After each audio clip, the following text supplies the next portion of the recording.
Let's bring you in here. We live in such an interesting country, right? The very makeup and structure of our economy is a capitalist one, and yet we have so many socialist sort of ideals. And perhaps you can share your thoughts on what we do, the how we go about easing if we were to consider doing so. Yes, I do think that we have lost focus in a lot of the discussion up to this point. What I've noticed is that there are two sort of conflicting notions at the moment. On the one hand, we say that things haven't been working, and on the other hand, we're saying nothing needs to change. Or if there is something that needs to change, it's people's attitudes. But policies, they're not supposed to change. They're supposed to stay exactly the same.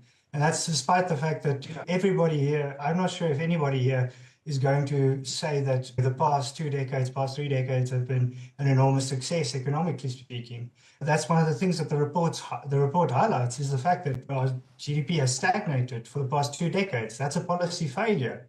That's not a failure of private investors. It's not a failure of domestic investors or international investors.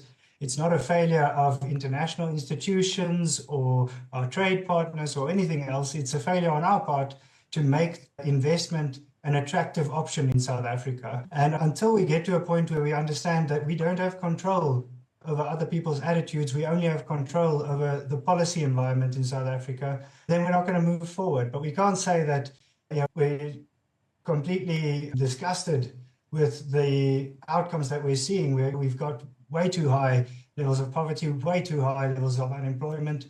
The economy is growing far too slowly, and the conclusion is that we should just keep the policies the same and just hope that everybody's going to be more honest in their application of the policies. At the end of the day, the measurement of a policy, whether it's a good policy or a bad policy, has to be the outcome of that policy. And the outcomes in this case are objectively terrible. Yeah. This really has to be a discussion of what has to change. We're not saying that there doesn't have to be redress, but what we are saying is that this form of redress really hasn't worked. And that's what the World Bank is saying as well. And I'd be interested to see if anybody's going to argue that this has succeeded in, on a broad basis, empowering the Black population in South Africa.